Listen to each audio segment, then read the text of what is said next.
వల్ల నేను కాకరకాయ కారం వేస్తున్నాను.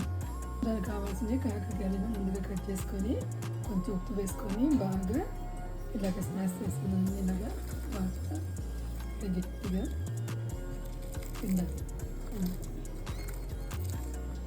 అది చేసుకొని పక్కన పెట్టుకున్నాను. బాండీలో ఆయిల్ చేసుకొని స్టవ్ ఆన్ చేసుకుంటున్నాను.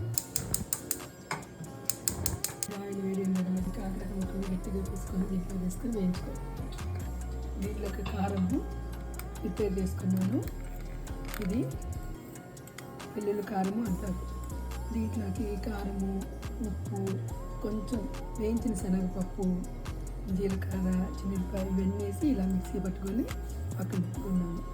కాకరకాయలు వేగిన తర్వాత ఇది లాస్ట్ మనం దించే ముందు వేసుకోవాలన్నమాట. ఇలా వేడి వేడైంది.